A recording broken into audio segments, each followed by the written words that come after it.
बंद था जो कल तलक अब रास्ता वो चल पड़ा। मंजिले ही मंजिले हैं आज तो कदमों तले, मंजिलों के पार भी अब हौसला निकल। पिछले 4 वर्षों में पंजाब सरकार ने शिक्षा व्यवस्था में क्रांतिकारी बदलाव किए ताकि हर छात्र को बेहतरीन शिक्षा मिले। दोस्तों, मोदी के खेमे में इस्तीफे की बौछार लगनी शुरू हो गई है कि कैसे मोदी खेमा अब पूरी तरीके से बिखर रहा है। इस वक्त 2 राज्यों में चुनाव होने वाला है, पहला पश्चिम बंगाल और दूसरा असम, जिसकी तैयारियां भारतीय जनता पार्टी ने पिछले कई महीनों से शुरू कर दी। आप सभी को पता है कि असम से लेकर बंगाल तक में भारतीय जनता पार्टी के बड़े चेहरे मोदी और शाह ने जा जाकर घुसपैठियों का डर दिखाया। लेकिन हालत ये हो गई है दोस्तों कि इस्तीफा कौन दे रहा है, पार्टी को कौन छोड़ रहा है, ये सब कुछ आपको इस रिपोर्ट में बताने वाली हूं। और कैसे खींचातानी चुनाव से ठीक पहले देखने को मिल रहा है। नाम कटने के बाद बवाल शुरू, और बवाल शुरू होने के बाद मान दान जो है किया जा रहा है, मनाने की कोशिश की जा रही है। हेमंत बिश्वा शर्मा के बयान आप कई दफा सुन चुके हैं। मुसलमानों को लेकर क्या कुछ नहीं कहा गया, यहाँ तक कि वीडियो बना दिया गया मुसलमानों को घुसपैठिया बताते हुए। एक राज्य के मुख्यमंत्री के तौर पर गोली तानकर निशाना भी उस वीडियो में, उस रील में जारी किया गया। जब फजीहत हुई तो वीडियो को डिलीट कर दिया गया, कोर्ट भी मामला पहुंचा। लेकिन इन सब के बावजूद अब क्या हो रहा है असम के अंदर, पश्चिम बंगाल के अंदर और बिहार के बारे में भी चर्चा करूंगी कि बिहार में अचानक से नीतीश कुमार का दिल्ली जाने का प्लान जो है वो यू टर्न लेता हुआ नजर आ रहा है। जी हाँ दोस्तों, नीतीश कुमार भी यू टर्न मारते हुए नजर आ रहे हैं। मतलब डबल झटका, एक साथ मोदी को डबल झटका देने की तैयारी उनके अपनों के जरिए ही कर दिया गया है। सबसे पहले तो मैं आपको बता दूं दोस्तों कि असम की, जी हाँ, असम की जो मिनिस्टर है नंदिता गौरसोले, उन्होंने बीजेपी से, जी हाँ, चुनाव से कुछ दिन पहले बीजेपी से इस्तीफा दे दिया है, मुंह पर इस्तीफा मार दिया है। लेकिन मजाल है कि कहीं से कहीं तक ऐसी खबरों के बारे में कोई भी जानकारी साझा की गई हो, बताई जा रही हो कि भैया बीजेपी में कितनी बड़ी, जी हाँ, कितनी बड़ी आफत आई हुई है। कैसे एक मिनिस्टर ने बीजेपी को जो है झटका दे दिया है। कमल जो कीचड़ में खिल रहा था, उस कमल के फूल को हटकर दूसरी तरफ, जी हाँ, दूसरी तरफ आ गई हैं। मतलब अभी तक हालांकि कोई स्टेटमेंट नहीं आया, लेकिन चुनाव से पहले दोस्तों आप सभी को पता है कि जब इस्तीफे होते हैं तो कई तरीके के संकेत सामने आते हैं कि कैसे, जी हाँ, कैसे जो है बीजेपी को छोड़कर, हालांकि अभी कहा जा रहा है कि कांग्रेस में जाने की संभावनाएं ज़्यादा है। जी हाँ, ऐसी भी खबर सामने आ रही है।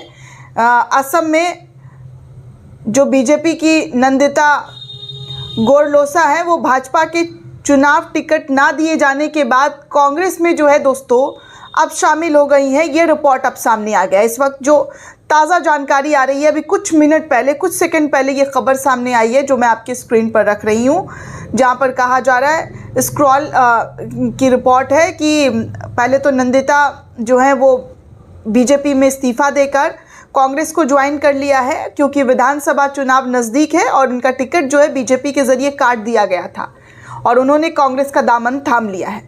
दरअसल दोस्तों, असम की मंत्री नंदिता गौरसले ने रविवार को कांग्रेस में शामिल होने का ऐलान किया था। अब ऑफिशियली वो कांग्रेस में शामिल हो चुकी है, क्योंकि भारतीय जनता पार्टी ने उन्हें विधानसभा चुनाव में टिकट देने से साफ तौर पर मना कर दिया था, जिसकी वजह से उनकी नाराज़गी जो है भाजपा वालों से देखने सुनने को मिली। और उन्होंने कहा कि जितनी शिद्दत के साथ उन्होंने भाजपा के लिए काम किया उसका उन्हें फल नहीं मिला। सोचिए, मिनिस्टर हैं दोस्तों असम में बीजेपी के अंदर, उनके साथ इस तरीके का सलूक हुआ कि वो खुद अपनी पार्टी से किनारा कस के दूसरी पार्टी में चली गई हैं।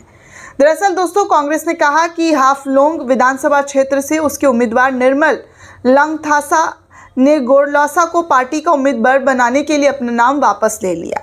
निर्मल लंगथासा को रविवार को इस क्षेत्र से पार्टी का उम्मीदवार जो है कांग्रेस के जरिए घोषित किया गया था, लेकिन गौरलोसा ने 2021 के चुनावों में ये सीट जीती थी, जिसकी वजह से आगामी चुनाव में भारतीय जनता पार्टी ने उन्हें सीट तो नहीं दिया, लेकिन उन्होंने इस सीट पर लात मारते हुए, मतलब जिस तरीके से उनका टिकट कटा, तो भाजपा को लात मारते हुए भाजपा को छोड़कर कांग्रेस में शामिल हो गई, जिसके बाद कांग्रेस ने उन्हें टिकट दिया है। अब दूसरी खबर आपकी स्क्रीन पर दिखा दूं दोस्तों, तो कहा जा रहा है कि असम चुनाव में कांग्रेस से आए सांसद को टिकट देने पर, जी हाँ, नाराजगी जाहिर की जा रही है। भाजपा विधायकों का टिकट कट रहा है और कहा जा रहा है कि भाजपा विधायक जो है अब निर्दलीय चुनाव लड़ने का ऐलान कर रहे हैं। वहीं हेमंत बिस्वा सबको मनाते दनाते हुए नजर आ रहे हैं।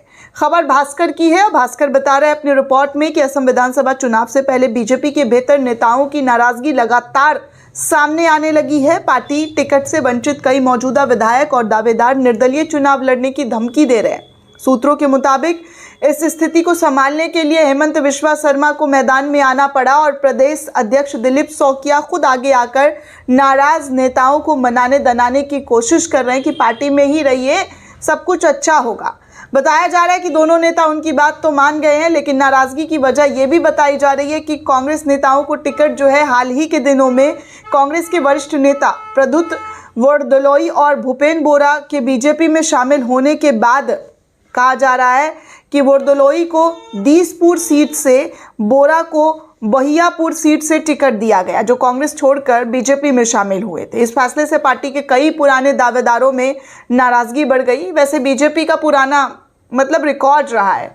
अब खुद मुख्यमंत्री देखिए वो कहाँ से आए हुए, वो भी तो कांग्रेस को छोड़कर बीजेपी में आए थे, फिर बीजेपी में उनको मुख्यमंत्री के पद पर बिठाया गया और मुख्यमंत्री पद पर बनने के बाद मुसलमानों के खिलाफ घृणित बयानों का जो झड़ी था वो ऐसा लगाया गया कि आप अगर गूगल पर टाइप करेंगे हेमंत बिस्वा शर्मा हेट स्पीच, तो आपको एक लाइन से खबर मिलेगी कि क्या कुछ वो कह चुके हैं। इसके बावजूद वो बीजेपी में बने हुए हैं, बड़े सीट पर एक स्टेट का मुख्यमंत्री बना दिया गया। अब क्या चाहिए? अब क्या मोदी जी अपना कुर्सी छोड़ दें? मोदी जी इनके स्टेटमेंट पर अगर कोई एक्शन लिए होते तो ऐसा तो कुछ दिखता दोस्तों कि भैया रुक जाते, थम जाते, लेकिन यहाँ पर तो ऐसा कुछ कभी दिखा ही नहीं। हमेशा से दिखा कि भैया जो हेट स्पीच देता है, नफरती भाषण बोलता है, उसको बीजेपी में काफ़ी तवज्जो मिलता रहता है। बीजेपी उनको इतनी, जी हाँ, इतनी ज़्यादा सपोर्ट करती है, बड़े उनको इनाम मिल जाते हैं। इससे बढ़कर क्या होगा कि भारतीय जनता पार्टी में रहना है तो देखिए क्या और किस तरीके से आपको नफरती भाषण, नफरती बयान देना पड़ता है, नहीं तो आपकी टिकट जो है वो कट जाएगी, आपको इस्तीफ़ा देना पड़ सकता है, आपसे ज़बरदस्ती इस्तीफ़ा लिया जा सकता है। लेकिन हाँ, अगर बीजेपी में रहकर नफरती भाषण आप देते हैं, नफरती बयान देते हैं, तो आपको शायद प्रमोशन मिलेगा, बहुत बड़ा प्रमोशन मिलेगा, बड़ा इनाम मिलेगा। आपको ये भी बता दूं दोस्तों कि हमारे जो नीतीश कुमार हैं, बिहार के सीएम, बिहार के मुख्यमंत्री, अभी कुछ दिन पहले राज्यसभा में जाने की उनकी काफ़ी जो नॉमिनेशन हुई, तमाम चीज़ें उन्होंने नामांकन भरा, लेकिन अब नीतीश कुमार क्या कर रहे हैं कि पलटी मारते हुए नजर आ रहे हैं। नीतीश कुमार कह रहे हैं कि वो बिहार नहीं छोड़ रहे। ऐसी खबर, ऐसी जानकारी सामने आ रही है, यहाँ तक कि बिहार के अंदर समृद्धि यात्रा कर रहे हैं दोस्तों। जगह जगह बिहार के लोगों को सौगात दिया जा रहा है। लगता है मोदी और बीजेपी का जो सपना है कि बिहार के अंदर मुख्यमंत्री उनका कोई बने, वो सपना अधूरा का अधूरा रह जाएगा। नीतीश कुमार को लगता है समझ में आ गया है, तभी उनको लेकर खबर आ रही है कि पटना के ऐतिहासिक गांधी मैदान में आयोजित बिहार दिवस समारोह के दौरान राज्य सरकार के मंत्री श्रवण कुमार ने एक अहम राजनीतिक संदेश देते हुए स्पष्ट कर दिया है, यानी कि साफ कर दिया है कि नीतीश कुमार बिहार छोड़कर कहीं नहीं जाने वाले हैं। उनका राज्यसभा जाना एक रणनीतिक कदम हो सकता है, लेकिन इसका ये मतलब नहीं कि वो राज्य की रणनीति को छोड़कर, राजनीति को छोड़कर विकास से दूर हों। ऐसा स्टेटमेंट जो है, जी हाँ, राज्य सरकार यानी कि नीतीश सरकार के मंत्री का सामने आ गया है। कुल मिलाकर देखा जाए तो नीतीश कुमार जो है किए धराए पर पूरी की पूरी पानी जो है वो फेर देते हुए नजर आ रहे हैं, क्योंकि हाल फिलहाल में खबर आ रही थी कि भाई सम्राट चौधरी को बिहार का मुख्यमंत्री बनाया जा सकता है, बीजेपी का कोई ऐसा चेहरा होगा जो मुख्यमंत्री बन सकता है। लेकिन अब नीतीश कुमार बिहार में ही टिक गए हैं, समृद्धि यात्रा कर रहे हैं, बिहार वासियों को लुभाने की फिर से एक नई कोशिश जो है नीतीश कुमार के ज़रिए करनी शुरू कर दी गई है। देखिए, राजनीति में कोई किसी का सगा नहीं होता है और ऐसा ही इस वक्त आपके सामने ये कई एग्जाम्पल हैं।